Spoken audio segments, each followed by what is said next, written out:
നിങ്ങളുടെ ഇഷ്ട പരമ്പരകൾ എക്സ്ക്ലൂസീവായി സൺ നെക്സ്റ്റ് ആപ്പിലൂടെ തികച്ചും ഫ്രീ ആയി ഇപ്പോഴേ ആപ്പ് ഡൗൺലോഡ് ചെയ്യൂ. നല്ല കാര്യങ്ങൾ വച്ചു നീട്ടണ്ടടാ. എങ്ങാനും ആ പെണ്ണിന്റെ നാവിന് ചലനശേഷി കിട്ടിയാ തോറ്റുപോകുന്നത് ഞാനും നീയും മാത്രമല്ല, ശ്രാവൺ മോന്റെ ആത്മാവ് കൂടെയാണ്. ദൈവാധീനം കൂടിയ ജന്മോ ദേവിക. നിത്യയ്ക്ക് വേണ്ടി ആറ്റുകാലമ്മയുടെ മുമ്പിൽ അവളിട്ട പൊങ്കാല ഫലം കാണുമെന്ന് എന്റെ മനസ്സ് പറയുന്നു. പിന്നെ നിത്യയ്ക്ക് എന്നോടും നിന്നോടുള്ള കൊടും പക. എണീറ്റ് നടക്കണമെന്ന മനസ്സ് കഠിനമായി ആഗ്രഹിക്കുമ്പോ ശരീരത്തിന് അതനുസരിക്കേണ്ടി വരും. മാഡം പറഞ്ഞതുപോലെ തീർത്തു കെട്ടുന്നത് തന്നെയാ സാറേ നല്ലത്. ശരത് സാർ മാഡം പറഞ്ഞാ മതി, ഞാൻ ചെയ്തോളാം. എന്ത് വേണമെന്ന് അമ്മ പറയും.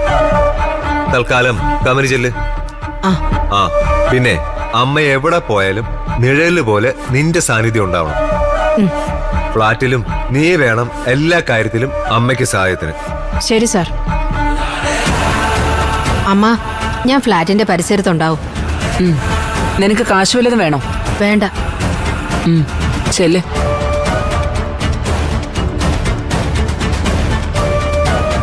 ഇതിനെയൊക്കെ വിശ്വസിക്കാവോ? പക്കാ ക്രിമിനലാ കബനി. തമിഴ്നാട്ടിലെ വള്ളിയൂരിന്റെ ഉറക്കം കെടുത്തിയ കക്ഷിയാ. പക്ഷേ എന്നോട് ഭയങ്കര ഭയഭക്തി ബഹുമാനം. കൊല്ലാൻ പറഞ്ഞു വിട്ടാ തിന്നിട്ട് വരും. എന്നാലും നീ സൂക്ഷിക്കണം. ശരവണൻ കബനി ഇതൊക്കെ എപ്പ തിരിഞ്ഞു കൊത്തുമെന്ന് ആർക്കറിയാം? അറിയാം. നമുക്കൊരു കൈപ്പിഴ പറ്റിയ അകത്തു പോവാൻ ആള് വേണ്ടേ? കുരുതിക്കോഴികൾ അങ്ങനെ കണ്ടാ മതി. ഞാൻ പറഞ്ഞേ ഉള്ളൂ. എനിക്ക് കൊള്ളിവെക്കാൻ നീ മാത്രമേ ഉള്ളൂ എന്നറിയാലോ. മരിക്കും മുമ്പ് എനിക്ക് ജയിക്കണോടാ. ദേവിക തോറ്റ് തകർന്ന് തരിപ്പണാകുന്നത് എനിക്ക് കാണണം. അമ്മ ജയിക്കുമേ. വിക്ടറി സ്റ്റാൻഡിൽ അമ്മ കയറി നിൽക്കുന്നത് കാണാൻ വേണ്ടിയാ ഈ ശരത്ത് ജീവിച്ചിരിക്കുന്നത്. ശ്രാവൺ മോന്റെ ഓർമ്മ ദിവസം ആവാറായി. അതിനു മുമ്പ് നെത്തിയുടെ പട്ടട കത്തണം. അതോടെ പാർവതി ദേവികയെ പൂർണ്ണമായി പുറന്തള്ളും. ശവന്നാറി പൂക്കൾ കൊണ്ട് ഒരു കതിർ മണ്ഡപം ഒരുക്കി ഈ പ്രഭാവതി അവളെ കാത്തിരിക്കും. മിലി വേണ്ടത് ചെയ്യുമല്ലോ. ചെയ്യും. നെത്തിയുടെ ജീവൻ അവള് ഞവടി കളഞ്ഞോളും. പക്ഷേ ആർക്കും ഒരു സംശയത്തിന് ഇട കൊടുക്കാതെ അവളെ സേഫ് സോണിലേക്ക് മാറ്റേണ്ടത് നിന്റെ ഉത്തരവാദിത്വം. അവള് നാളെ കയറി നമുക്ക് വട്ടം നിന്നാൽ അവക്കുകൂടി ഒരു പെട്ടി അങ്ങ് തട്ടിക്കൂട്ടും. അത്രേ ഉള്ളൂ. തമിഴ്നാട് മെന്റൽ അസൈലത്തിലെ സെല്ല് ദേവിക്കേണ്ടി ഒരുക്കാൻ പോയിട്ടുണ്ട് അമുദം. അല്പം മുമ്പ് ഞാൻ പറഞ്ഞു വിട്ടേ ഉള്ളൂ. ഇവിടെ നിർത്തിയ ഇനി അപകടം. പോലീസ് അവളെ ഷാഡോ ചെയ്യുന്നുണ്ടാവും. ആദ്യം നിത്യ തീരട്ടെ. നിത്യയ്ക്ക് സ്വർഗത്തിലേക്ക് ഒരു സ്ലീപ്പർ ക്ലാസ് ടിക്കറ്റ്, ദേവികയ്ക്ക് ഭ്രാന്താശുപത്രിയിലേക്ക്.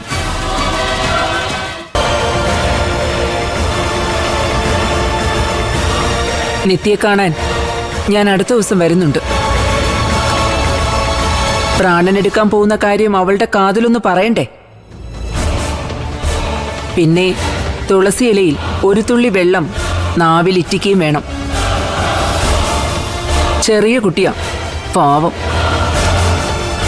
എന്തു ചെയ്യും? യുദ്ധത്തിൽ വീഴുക എന്നത് ചിലരുടെ വിധിയാണ്.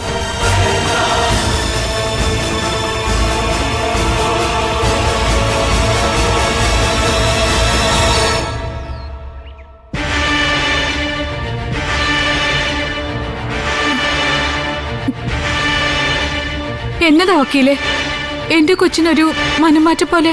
അത് പിന്നെ ആശുപത്രി കേസൊക്കെ ആവുമ്പോ. ആശുപത്രി കേസോ? ഈ മണ്ടം വക്കീലിന് സംസാരിക്കാൻ അറിയില്ല. മാമാ, ഈ ആശുപത്രി കേസെന്ന് പറയുമ്പോ നമ്മൾ തുടങ്ങാൻ പോകുന്ന ആശുപത്രിയുമായി ബന്ധപ്പെട്ട കാര്യങ്ങൾ അല്ലടോ? അത് തന്നെ. അതെ അതെ. എന്തോന്ന്? അതെ എടോ, ഒരു കാര്യം പറയുമ്പോ അതിന് വാലും തലയൊക്കെ വേണ്ട വക്കീലേ. ചുമ്മാ അതുകൊണ്ടാ മമ്മ ഒന്ന് ഒതുങ്ങാന്ന് വെച്ചത്. ഒരു ആശുപത്രി നടത്തുമ്പോ കുറച്ച് നല്ല പേര് വേണമല്ലോ, വേണ്ടേ? അതിപ്പോ കാശ് കൊടുത്താൽ ഇമേജ് ക്രിയേറ്റ് ചെയ്യാലോ, അതിനല്ലേ മാർക്കറ്റിംഗ് ഏജൻസികള്. അതല്ല മമ്മ, കാശ് കൊടുത്ത് വാങ്ങുന്ന ഇമേജിന്റെ കാര്യമല്ല പറഞ്ഞത്. അവനവന്റെ മനസ്സിലേക്ക് നോക്കുമ്പോ ആത്മസംതൃപ്തി തോന്നുന്ന എന്തെങ്കിലും വേണ്ടേ മമ്മ? അതുകൊണ്ടാ ക്ഷമിക്കാൻ പഠിച്ചു തുടങ്ങുന്നത്. നീ നന്നാവുന്നതില് മമ്മയ്ക്ക് സന്തോഷേ ഉള്ളൂ.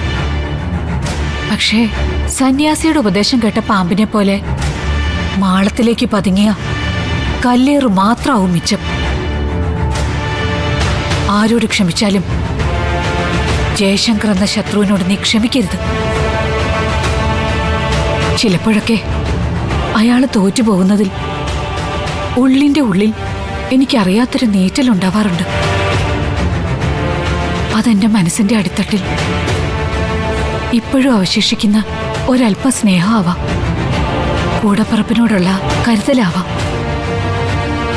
പക്ഷേ ആ സ്നേഹവും ദയയും കരുണയും കരുതലും ഒന്നും നിനക്ക് ഡോക്ടർ ജയശങ്കറിനോട് വേണ്ട.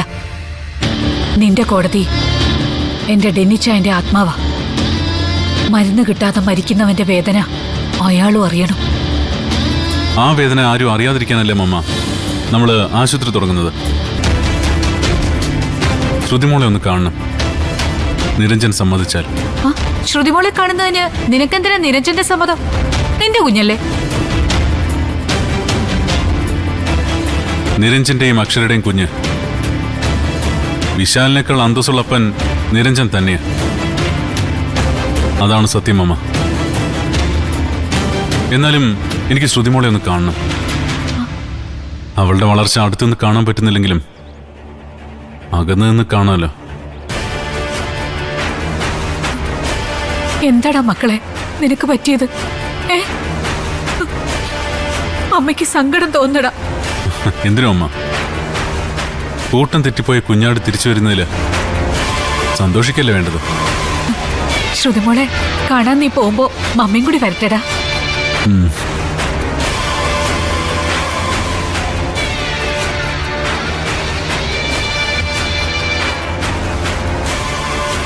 ആദ്യം ഞാൻ ഒറ്റയ്ക്ക് പോകാം അമ്മ.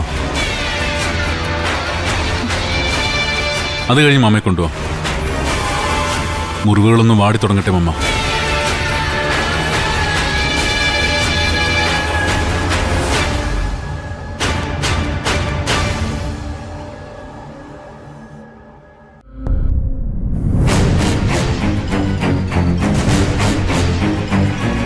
എവിടേക്കായിരുന്നു അപ്പച്ചിയുടെ സർക്കീട്ട്?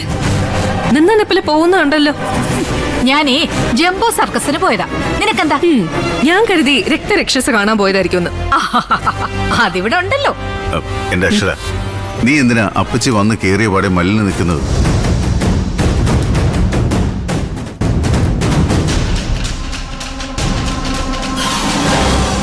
ഞാൻ എന്റെ മോനെ കാണാൻ പോയതാ. ഞങ്ങളൊരു ആശുപത്രി തുടങ്ങുക. കടം മേടിച്ചുള്ള തട്ടിക്കൂട്ട് സെറ്റപ്പ് ഒന്നും അല്ല, ഒരു മുട്ടൻ ഹോസ്പിറ്റൽ. ഓ, എന്താ പിടിച്ചില്ലേ? മൾട്ടി സ്പെഷ്യാലിറ്റി ഹോസ്പിറ്റലാ. Multi speciality. തേങ്ങ എത്ര അരച്ചാലെന്താ, ചേമ്പിന്താൾ തന്നെയല്ലേ കറി. ആ, അത് കണ്ടറിഞ്ഞാ മതി.